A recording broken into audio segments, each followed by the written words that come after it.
pabrik ya? Jadi si produk itu bisa jangka panjang karena terus direpil nantinya. Ini kualitas ininya juga beda ya, karya. Tapi sebetulnya kalau dari kualitas sama aja ya? Kalau dari kualitas bagusan dari pabrik. Karena lebih dari dibuatnya kan dari bibit plastik.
Iya, boleh.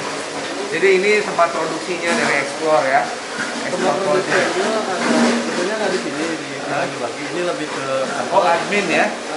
lebih ke office ya, gudang. Dia tempat ini di Kalimantan. Oke, coba.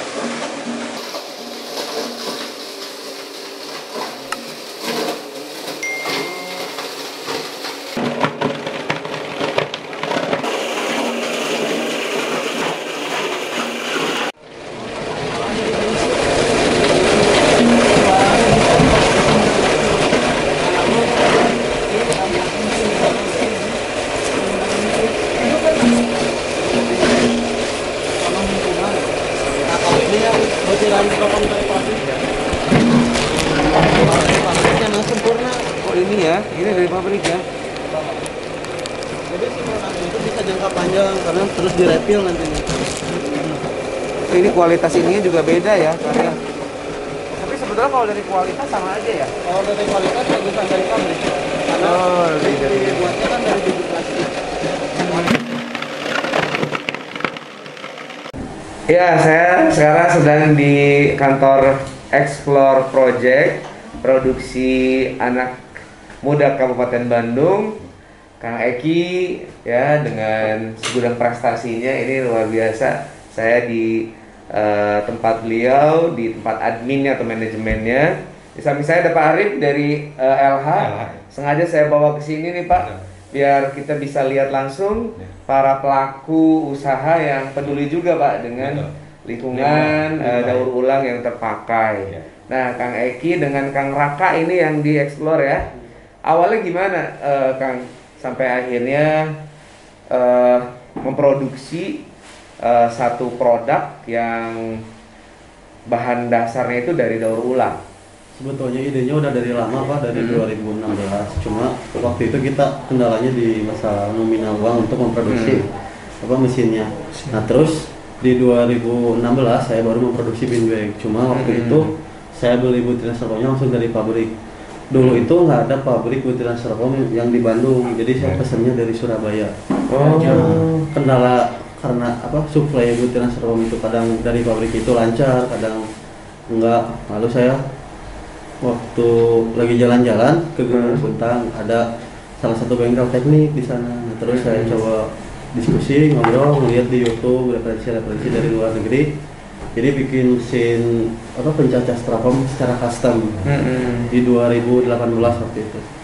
Nah, setelah itu kita dibenerin lagi mesinnya karena bising kalau pakai menggunakan mesin rumput dan cukup mengganggu ini ya, lingkungan ya. Jadi kayak jatuhnya seperti mesin tepung kan, berisik. Sebetulnya yang memproduksi hal yang sama ya, seperti yang dijual oleh ekspor ini cukup banyak ya di Kabupaten Cukup banyak, Bandung. cuma kita ada inovasinya menggunakan butir styrofoam yang limbah sama butir styrofoam yang dari pabrik. Nah, bedanya yang dari pabrik dengan yang limbah itu apa?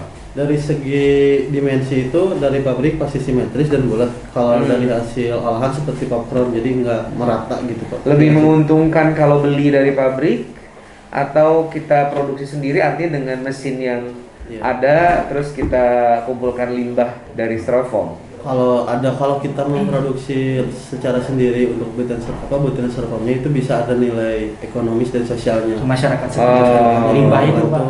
Terus limbah juga bisa ada solusinya juga. Dan cukup banyak ya. Udah kalau sebelum pandemi itu rame banget Pak Binweg. Cuma kan pas pandemi beberapa resto dan tempat wisata itu tutup. Jadi penjualannya sempat menurun, tapi di pertengahan 2021 kemarin alhamdulillah jadi. Terus untuk si bahan bakunya juga mungkin orang yang beli TV, beli elektronik yang ada si styrofoamnya kan mungkin berkurang juga ya. Benar. Kayak gitu.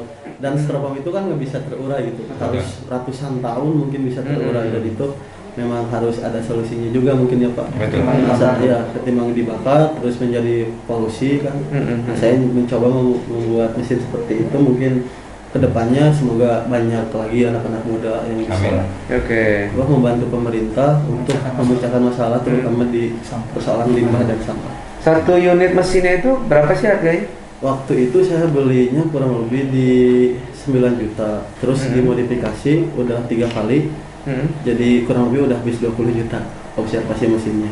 Untuk satu mesin itu ya? Supaya tidak bising dan juga bisa lebih lembut Pak. Soalnya kan itu awalnya untuk mencacah rumput mesin itu. Jadi dari mesin pertanian ya. Pertanian. Nah, dimodifikasi supaya kan karena styrofoam kan kecil-kecil, beda sama rumput tuh besar-besar. Nah, jadi supaya lebih enak pisau untuk mencacahnya dan lebih halus juga. Jadi sebetulnya hampir sama ya dengan itu, cuma dimodifikasi ya. Pisaunya itu udah ganti 6 kali kalau nggak salah, karena memang nggak cocok di pisau untuk yang di dalamnya. Terus kan suka mental Pak, kalau bukan styrofoam itu kan dia nggak ada beban, jadi ketika digiling itu malah mental. Ya karena nggak masuk gitu. Nggak masuk. Makanya kita dicacah dulu, biasanya dipotong-potong secara manual, lalu dimasukin ke mesinnya. Kalau dari LH kan banyak tuh jenis-jenis sampah yang dari styrofoam seperti ini. Nah itu bagaimana mengatasinya Pak? Kalau styrofoam kebanyakan kan di limbah rumah tangga Pak. Mereka dibuang saja ke tempat sampah, terus kita buang ke TPA. Itu kan sampah yang tidak bernilai ekonomis pertama. Keduanya memang itu sejenis sampah, ada B3 juga Pak. Kalau di pabrik itu kita tidak menerima itu B3, tapi kalau di rumah tangga kan susah Pak ya. Ibu-ibu bekas TV buang aja gitu. Tapi kalau di pabrik kami tidak menerima Pak. Kalau bekas dari pabrik itu apa tidak, itu harus diolah oleh pabrik sendiri untuk limbah B3. Sebetulnya itu kategori limbah B3 Pak.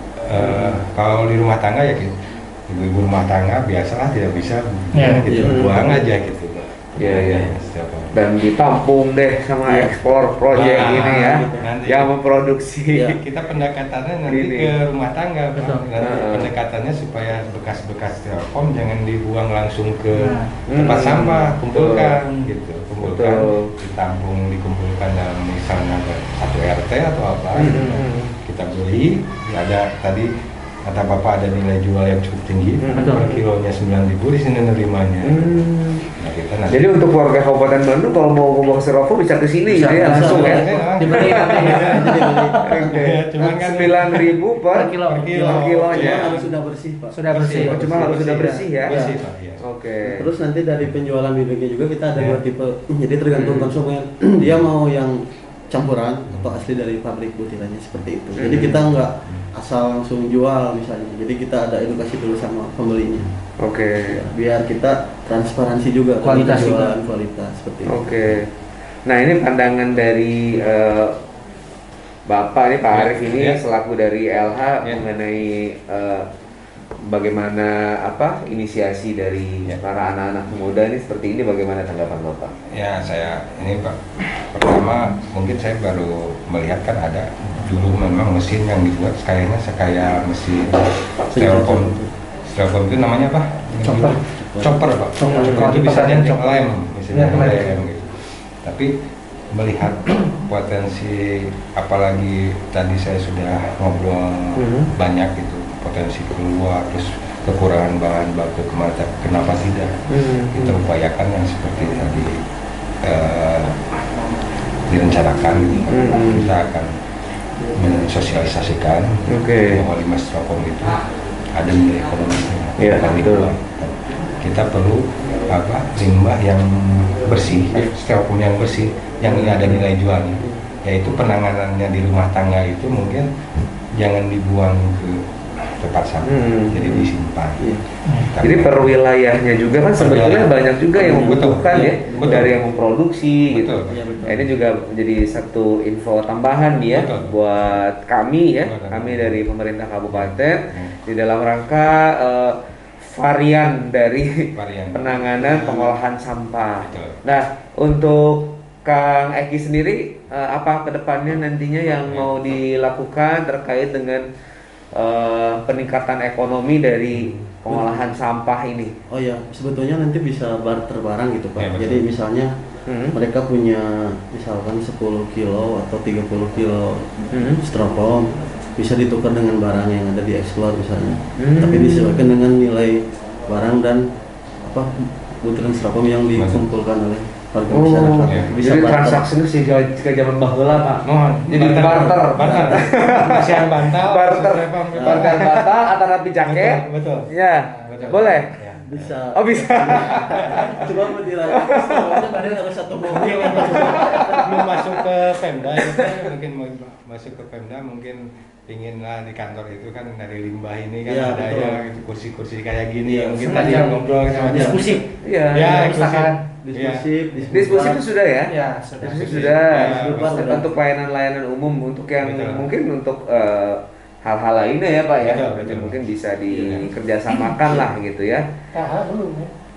Nanti insya Allah nanti saya akan berbicara dengan Pak Karis ini kursi-kursi di sini ganti dengan bahan yang ini dari styrofoam yang kayak tadi contoh. Iya. Oh kan. Siap, Pak. Iya. Terus bintang ini juga sebetulnya produk jangka panjang. Ya. Jadi nanti si styrofoam itu pasti terus diperlukan karena direfill. Hmm. Biasanya per 6 bulan itu ditambah butirannya. Ditambah Oh gitu lagi. ya. Jadi memang kekuatannya rata-rata per 6 bulan ya. Iya per 6 bulan. Karena Oke. kan kalau dipakai secara terus menerus 6 bulan. Biasanya kalau dipakai di coffee shop atau di resto. Kalau Kamu mau dipakai ke bawah saliran aku? Wah, Iya, aduh. Sigana, Pak. Karena kompos. Si iya ada butiran anak ya. 6 bulan bisa 2 bulan. Iya, alhamdulillah Kang Eki atur nuhun. Ya, sama. Kang Arif atur nuhun, Kang Raka mudah-mudahan kita bisa terus semangat ya. Betul. Karena memang tidak hanya serta merta dari keuntungan saja, tapi juga ada nilai sosialnya tadi ya, Kang ya.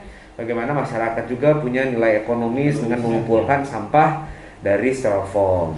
Sukses terus untuk Explore Store Project dan kita tunggu kejutan-kejutan lain dari Explore Store Project ya. Betul ya. Ya. Nuhun Pak. Siap ya. Siap. Nuhun, mangga. Atur nuhun. Ya.